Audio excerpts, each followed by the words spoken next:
구독, 좋아요, 알람 설정까지. 데이터 스테이션. 기본적인 통계량. 기본적인 통계량을 확인해줘야 된다고 했었어요. DDA 과정에서, 그쵸? 그래서 기본적인 통계량 확인을 해줘야 된다는데, 그거를 이제 제가 뭐라고 이름을 붙일 거냐면은 기술 통계량이라고 하는 이름을 붙일 거예요. 기술 통계량. 기술 통계량을 확인을 해줘야 돼요. 기술 통계량. 기술 통계량. 말 그대로 평균, 표준 편차 같은 여러 가지 어떤 통계 값들을 정리한 값이에요. 기술 통계량. 크게 두 가지로 나눠서 볼 수가 있어요. 어떻게 나눠서 볼 수 있을까요? 숫자 데이터인 연속형 데이터, 그리고 문자 데이터인 범주형 데이터, 이렇게 나눠서 볼 수가 있겠죠? 그렇죠? 기술 통계량이라고 하는 거. 숫자 데이터랑 문자 데이터, 이렇게 나눠서 볼 수가 있습니다. 그럼 여기서 이제 여러분들이 좀 잘 아셔야 될 건 뭐냐면은 바로 이 숫자 데이터예요. 숫자 데이터. 숫자 데이터. 범주형 같은 경우에는 우리가 확인해야 될 게 간단해요. 어떤 것만 확인을 해주면 되느냐? 데이터의 항목, 어떤 항목들이 있는지. 성별이면은 남성, 여성 이렇게 있겠죠? 뭐 지역이면은 서울, 경기, 뭐 충청, 강원, 뭐 전북, 전남, 경북, 경남 뭐 이런 지역들이 있을 거고, 그쵸? 항목과 빈도수를 확인을 해주면 돼요. 범주형은. 범주형은 이것만 확인하면 끝나요.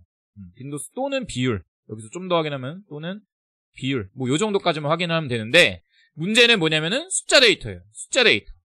숫자 데이터를 짜나고 가졌을 때 우리가 여기서 어떤 것들을 확인을 해줘야 되느냐. 크게 세 가지를 확인을 해주셔야 됩니다. 우리 식스 시그마를 배우시거나 통계를 한번 해보신 분들은 이 내용을 한번 들어보신 적이 있을 텐데요. 자, 이거는 뭐 우리 데이터를 가져서 분석할 때 말고도 실생활에서도 아주 좋은, 많이 쓰이기보다는 여러분들이 알면 굉장히 좋은 정보예요. 자, 어떤 데이터가 이렇게 있으면은 우리가 그 숫자 데이터에서 파악을 할 때 크게 세 가지로 접근을 해서 파악해요. 첫 번째, 중심 위치라고 부르는 대표값을 확인을 해줘요. 대표값. 이 데이터의 대표가 되는 숫자는 뭘까? 대표값이라는 걸 확인을 해주고요. 두 번째, 산포라고 하는 걸 계산을 해줘요. 산포라고 하는 걸 계산을 해주고, 세 번째는 분포의 모양. 이 세 가지를 계산을 해서 우리가 파악을 해줘야 된다라는 겁니다. 그럼 저 산포, 분포 모양, 대표값, 저게 도대체 뭔가요? 네, 그럼 이제부터 설명을 좀 드리도록 할게요. 자, 중심위치. 말 그대로 데이터를 대표하는 값이에요. 데이터를 대표하는 값. 보통 우리가 데이터를 대표하는 값을 계산한다라고 하면 어떤 값을 계산해요? 보통은 기본적으로는 평균이라고 하는 놈을 계산해요. 평균. 그렇죠? 우리 회사의 평균 연봉은 얼마입니다. 우리 클래스의 평균 점수는 몇 점입니다. 이런 평균을 계산을 하는 거죠. 그렇죠? 평균을 계산해서 이 데이터 내에 대표값을 찾는 거예요. 근데 뭐 평균 선생님 다 아는 거죠. 그렇죠? 네, 평균만 알려드리는 게 아니라 이런 상황이 있어요. 이런 상황. 자, 제가 예를 한번 들어볼게요. 어떤 A라고 하는 집단에는 이렇게 1, 2, 3, 4, 5라고 하는 5가지 값이 있어요. 그럼 이 A 집단의 평균을 한번 계산해 볼까요? 평균? 평균 뭐가 나와요? 이 데이터 다 더한 다음에 개수대로 나눠주면 되죠. 다 더하면 15 나오고, 데이터가 5개니까 5로 나눠주면은 3이라는 평균이 나오네요. 그쵸? 그쵸? 그럼 이 3이라고 하는 데이터가 A 집단을 잘 대변할까요? 얼추 잘 대변하고 있죠? 얼추 잘 대변하고 있어요. 근데 이런 경우가 있다는 거예요. 이런 경우. 이런 경우. 데이터가 이렇게 얌전히 잘 들어가 있다가 마지막에 갑자기 어떤 데이터 나오냐? 요런 데이터가 들어왔어. 띠용. 이게 데이터가 뭐 잘못 수집된 건지 아니면 진짜 데이터가 이런 건지 뭐 뭔지는 모르겠지만 어쨌든 갑자기 무슨 데이터가 들어왔냐? 10만이라고 하는 데이터가 짠 하고 들어온 거예요. 그럼 이거 평균 한번 계산해 볼래요? 평균 계산해 보면 얼마 나와요? 이거 평균 계산하면은 약 2만 얼마가 나오는 거죠? 그쵸? 예. 무슨 일이 일어난 거예요?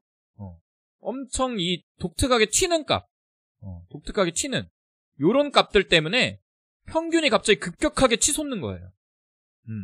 이렇게 튀는 값들. 얘네들을 이제 뭐라 부르냐면은 얘네들을 이제 이상치라고 불러요. 이상치. 어떤 데이터의 트렌드에 벗어나서 튀는 값. 이상치.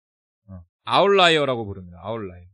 요런 아웃라이어들이 데이터상에 탁 하고 잡히게 되면은 우리가 평균을 계산했을 때 그 평균이 이 데이터 집단의 전체를 대변하지 못하고 이상하게 튀는 값으로 계산이 돼버려요. 보면 어때요?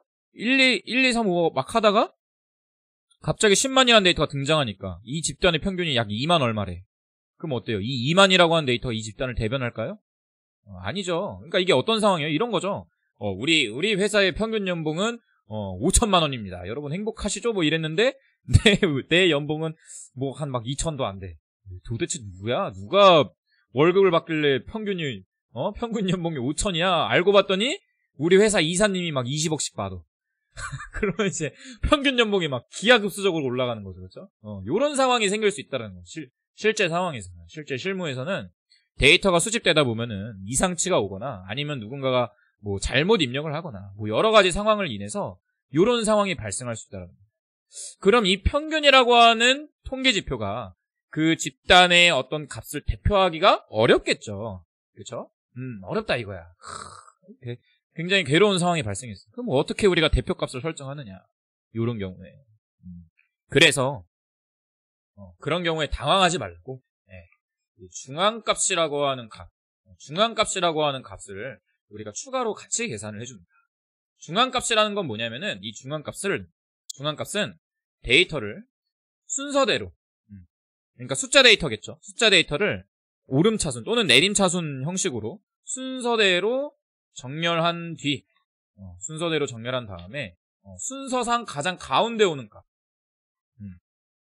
순서상 가장 가운데 오는 값을 중앙값이라고 불러요. 순서상 가장 가운데 오는 값을 중앙값이라고 불러요. 중앙값. 그럼 볼까요? A집단부터 한번 보겠습니다. A집단을 일단 순서대로 정렬을 하면 어떻게 돼요? A집단을 일단 순서대로 정렬하면은 어떻게 돼요? 1, 2, 3, 4, 5 요렇게 되죠. 그리고 5개의 데이터에서 순서상 가운데는 몇 번째예요? 세 번째가 순서상 가운데가 되는 거죠. 그렇죠? 그럼 A집단의 중앙값은 뭐가 되는 거예요?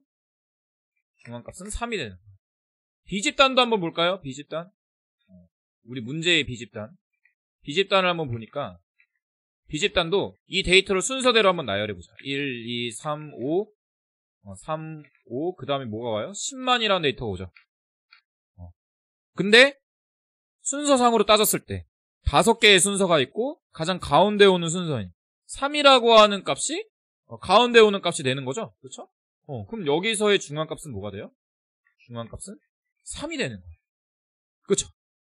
요렇게 하면은 우리가 이 대표값이 중앙값이 3이니까 얘를 대표값으로 쓸 수가 있겠구나. 요렇게 판단을 해줄 수가 있어요. 네.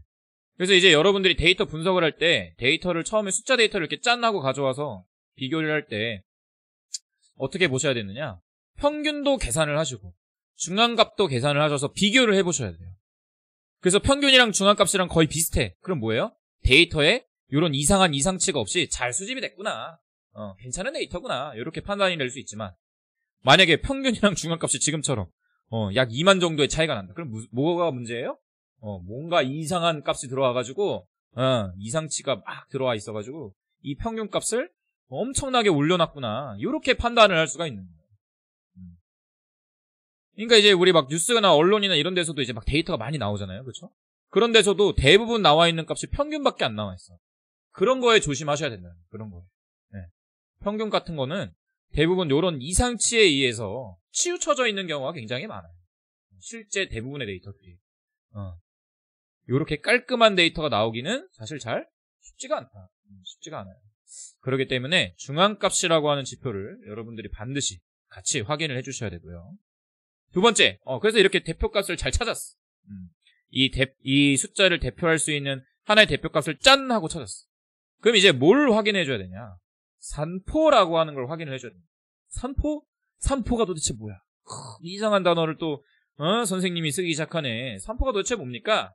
산포는 대표값, 중심 위치로부터 데이터가 떨어져 있는, 퍼져 있는 정도를 수치적으로 나타낸 걸 산포라고 불러요. 산포.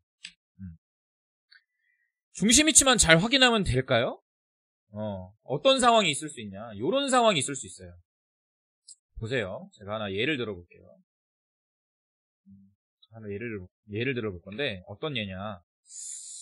예를 하나 들어볼게요. 어떤 예냐면은, 우리가 자동차 회사예요. 이거 식스 시그마를 외우신 분들은 굉장히 많이 접하셨던 예제일 텐데, 자동차를 생산하는 회사예요.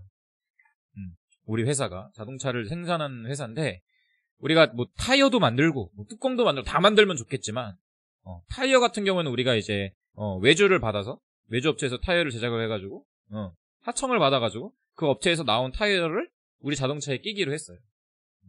그럼 이제 우리가 하청 맡길 업체를 선정을 해야 되겠죠. 그쵸? 그래서 그 입찰 경쟁에, A라고 하는 회사랑 B라고 하는 회사, 두 회사가 지원을 했어요. 그래서 이제 이 A라는 회사랑 B라고 하는 회사가 이제 우리, 자동차 회사한테 어필을 하겠죠. 아, 우리 타이어 좋으니까 우리 타이어를 쓰십시오. 이렇게 어필을 할 텐데, 이 양반들이 이제 어떻게 어필을 하느냐. 자기들 타이어에 평균 수명을 이제 와서 이제 딱 보여주는 거예요. 평균 수명. 타이어, 업체에 두 곳이 왔는데, 평균 타이어 수명. 타이어 수명을 데이터로 짠하고 보여줬어요. 그래서 여기서 일단 정보는 뭐냐? 우리 회사에 일단 이 차량의 품질 보증 기간은 5년이래요. 우리 회사는 5년의 품질 보증 기간이 있어요. 5년 품질 보증. 5년의 품질 보증 기간이 있다. 그럼 이제 여기에 적합한 타이어 회사를 이제 찾아서 쓰면 되겠죠? 그랬더니 A 타이어 회사는 A 회사는 우리 회사는요. 평균 타이어의 평균 수명이 9년입니다. 9년이래요. 9년. 그리고 B 타이어 회사. B 회사는 뭐라고 얘기하냐면은 우리 회사는 14년이에요. 이렇게 얘기를 하는 거예요. 그럼 어때요? 여러분들이 CEO다. 내가 CEO다. 했을 때 어떤 업체를 선택해야 돼요? 중간값도 차이가 안 나는데 예를 들어서 중간값도 별 차이가 없대.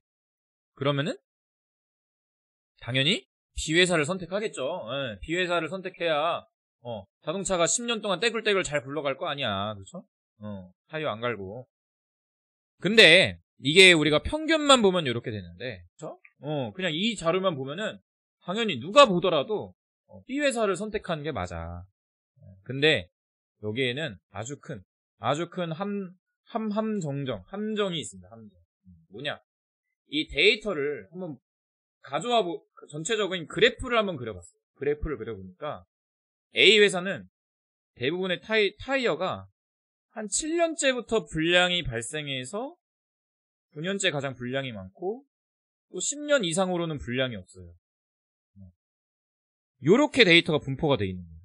데이터들이 다 9년 중심으로 7년부터 보통 이제 불량이 발생해서 9년에 가장 불량이 많고 10년 뒤에는 또 불량이 또 적어지는 요런 현상을 띠는 거예요.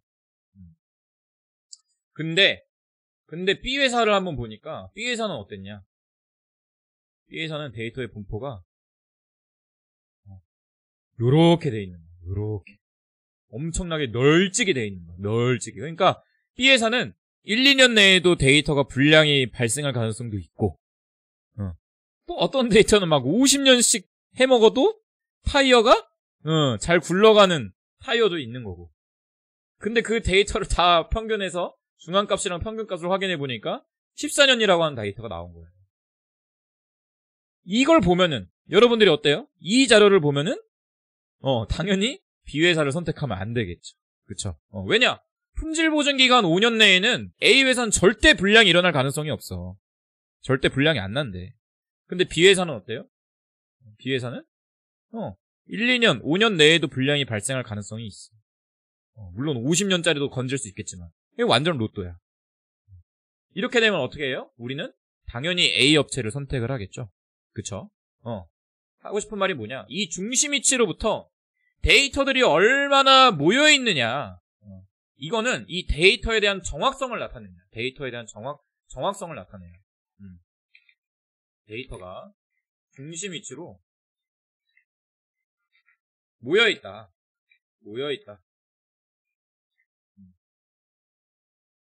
그러면은 데이터가 그 중심 위치, 그 중심값에 대해서 정확한 데이터가 되는 거예요.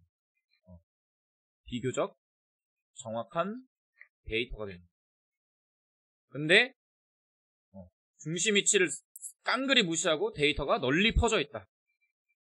위치에서 널리 퍼져 있다. 그럼 뭐예요? 비교적 부정확한 데이터인 거죠. 실제 통계적으로 계산을 해보면은 평균이 14년이 나오긴 하는데 사실 어떤 데이터도 14년이라고 딱 얘기할 수가 없는 거예요. 통계적으로만 14년인 거고 그냥 랜덤인 거죠. 랜덤. 요런 경우가 발생할 수가 있어요. 그래서 우리가 같이 확인해줘야 될 게 뭐냐. 두 번째, 바로 데이터가 중심 위치로부터 얼마나 퍼져 있는가에 대한 계산을 해줘야 됩니다. 그래서 그거를 통계에서는 어떤 값으로 계산을 하느냐. 분산, 표준 편차, 그리고 범위, 최대값, 최소값 요런 걸 이용해서 이 데이터가 얼마나 퍼져 있는지를 확인해 줄 수가 있어요. 요런 것들을 이용해. 이해되시죠? 네. 그러니까 우리가 또 이제 새로운 걸 알았죠? 평균이 이렇다라고 해서 우리가 그걸 믿어버리면 안 되는 거예요. 우리 아들이 학교에서 저번 학기 때 코로나임에도 불구하고 수학 성적을 수학 시험을 봤어. 수학 시험을 70점 맞았대. 그랬더니 야, 너 뭐야 70점 맞았어? 이러니까 이제 아들이 뭐라 그러냐면은 아니 아빠 70점 잘 본 거야. 우리 반 평균 40점임. 뭐 이렇게 주장을 해요 아들이. 목에 이제 핏대 팍 써가지고 이제 주장을 하는 거야. 아버지, 저 60점 저 평균보다 20점이 높아요. 예? 뭐 이렇게 얘기를 하는 거죠. 근데 알고 보니까 어때요? 데이터가 어떨 수가 있어요? 보통 이제 상위권에 이렇게 애들 몰려요. 또 이제 수포자들이라는 게 있죠. 또 우리 학교에는 수학을 아예 관둔 친구들이 또 막 우르르 있는 거야. 데이터가 또 이렇게 막 퍼져 있겠죠. 평균은 뭐 40점일 수 있지만 데이터가 끝에 극단으로 이렇게 막 퍼져 있을 수 있고 가운데는 이렇게 데이터가 비어 있을 수도 있고 그렇죠? 네. 그런 것들 때문에 우리가 반드시 데이터를 확인할 때 평균이랑 중앙값 이런 것도 확인하는 게 중요하지만 지금 보시는 바와 같이 데이터가 얼마나 퍼져 있는지 분산, 표준 편차, 범위, 최대값, 최소값 이런 것들도 확인을 해줘야 된다는 거예요. 그럼 이제 우리가 이걸 알았으니까 이제 우리 아들한테요. 아들아, 아빠 너의 얘기의 주장에 동의를 못하겠다. 너의 반 학생들의 성적 분포를 한번 가져와 봐라. 뭐 이렇게 주문을 할 수가 있겠죠. 그래서 여러분들이 실제 데이터를 확인할 때도 회사에서 굉장히 많은 데이터가 떨어지잖아요. 대부분 평균만 써요. 평균만. 근데 그러면 안 된다. 중앙값도 봐야 되고 분산도 봐야 되고 데이터가 얼마나 벌어져 있는지 표준 편차, 범위, 최대값, 최소값 이런 것들을 우리가 같이 확인을 해줘야 된다는 겁니다. 그리고 마지막 뭐냐? 분포의 모양이라는 거예요. 분포의 모양. 분포의 모양은 뭐냐? 데이터의 도메인에 따라서 이 분포의 모양이 달라져요. 정규 분포. 지금 오른쪽에 보시는 바와 같이 이렇게 종 모양 형태의 분포를 띠는 정규 분포 모양의 데이터가 있을 수도 있고요.